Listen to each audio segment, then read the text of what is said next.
सभी छात्रों को मेरा प्रणाम। छात्र, आज हम हिंदी लोक भारती कक्षा 10वीं पाठ क्रमांक 9 रीढ़ की हड्डी इस पाठ के स्वाध्याय का अध्ययन करने वाले हैं। तो चलते हैं स्वाध्याय की ओर। देखो छात्र, अब हम बहुत ही बढ़िया संजाल को पूर्ण करने वाले हैं। तो इस पाठ में जो पात्र हैं उनके रिश्ते किस प्रकार है उनका अध्ययन अब हम करेंगे। तो देखिए, पहला है रामस्वरूप और उमा, दोनों पिता पुत्री है। आगे रामस्वरूप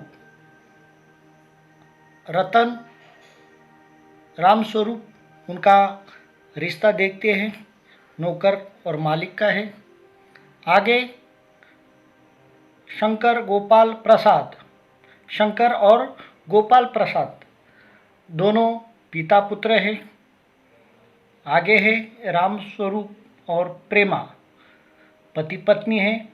इस प्रकार इस संजाल में बहुत ही बड़ा और सुंदर रूप से इसका अध्ययन देखा जाता है। तो चलते हैं आगे। देखो छात्र, अभी जो संजाल है वह बहुत ही बड़ा है, बढ़िया है। तो देखते हैं किस प्रकार है। कृति पूर्ण कीजिए। उसमें 2 प्रकार की कृतियां हैं, वो हमें पूर्ण करनी है। उसमें से एक है व्यावसायिक शिक्षा के नाम, उसमें एक है वकील, दूसरा है मेडिकल। आगे चलते हैं। शास्त्रीय संगीत में प्रयुक्त वाद्यों के नाम, तो उसमें जो 2 नाम बताए हैं वह है हारमोनियम और सितार। इस प्रकार हमें भी यहाँ पर जो संजाल है वैसा ही संजाल अपनी कॉपी अथवा अपने नोटबुक में हमें करना है। देखो छात्र, अब हम इस संजाल में इस पाठ का जो एक पात्र है गोपाल प्रसाद जी, उनका मानना है कि उनकी दृष्टि से बहू कैसी होनी चाहिए। तो देखते हैं। तो ऐसी होनी चाहिए, उसमें एक है खूबसूरत हो, सिलाई पुराई करने वाली हो, अधिक पढ़ी लिखी न हो, चश्मा पहनती हो। इस प्रकार गोपाल प्रसाद जी की दृष्टि में बहू ऐसी होनी चाहिए। देखो छात्र, अब हम चलते हैं आगे। स्वाध्याय में हमें क्या लिखना है तो चलते देखते। कारण लिखिए। तो उसमें जो एक कारण बताया है, बेटे चौंक उठे, उसका कारण देखते हैं। उन्होंने उमा के चेहरे पर सुनहरी रीम वाला चश्मा देखा, इसलिए बेटे चौंक उठे। अगला जो है, उमा को चश्मा लगा, इसका कारण हमें लिखना है। पिछले महीने उमा की आंखें दुखने लगी थी, इसलिए उमा को चश्मा लगा था। इस प्रकार छात्र, अब हमें सूचना के अनुसार लिखना है। तो उसमें कृदंत शब्द बनाना है। तो 4 प्रकार के शब्द हैं, उन्हें हम किस प्रकार हमने बनाए हैं वह देखते हैं। पहला शब्द है पढ़ना, वह होता है पढ़ाकू। समझना, समझदार। चाहना, चाहत। सीना, सीने वाला। इस प्रकार कृदंत शब्द बनते हैं।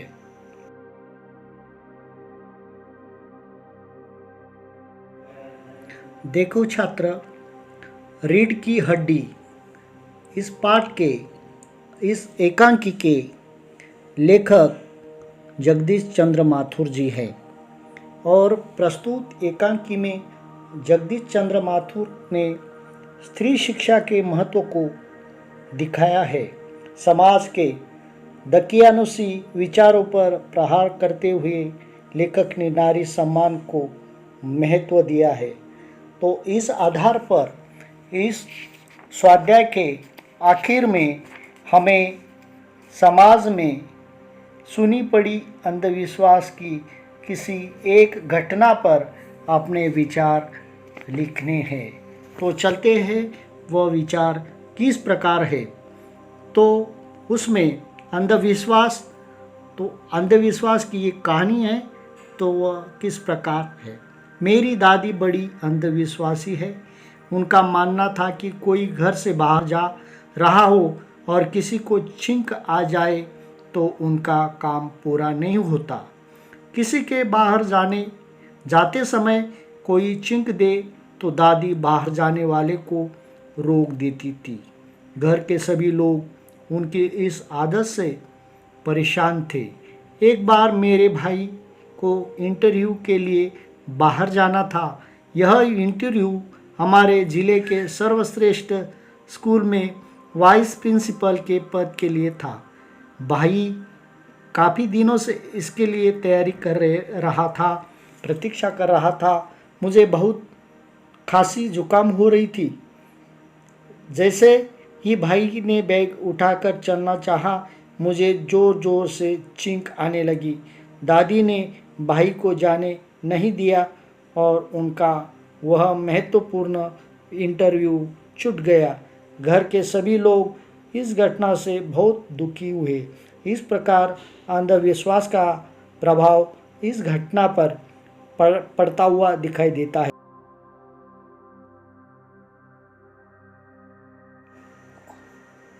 मैंने दादी को समझाया कि छींक एक स्वाभाविक क्रिया है। जुकाम होने पर नाक में एक प्रकार की सरसराहट होती है। नाक में मौजूद नर्व सेल इसका संकेत मस्तिष्क को भेजता है। मस्तिष्क इसकी प्रतिक्रिया में चेहरे, गले और छाती की मांसपेशियों को सक्रिय कर देता है, जिसके फलस्वरूप यह सब मिलकर तेज हवा निकालकर बाहरी कणों को बाहर फेंक देते हैं। यही क्रिया छींक है। दादी के मन में भी भाई इंटरव्यू को लेकर अफसोस था। उन्होंने मेरी बात समझी और धीरे धीरे अपनी इस आदत को छोड़ दिया। इस प्रकार वीडियो देखकर हमें स्वाध्याय अपने नोटबुक में लिखना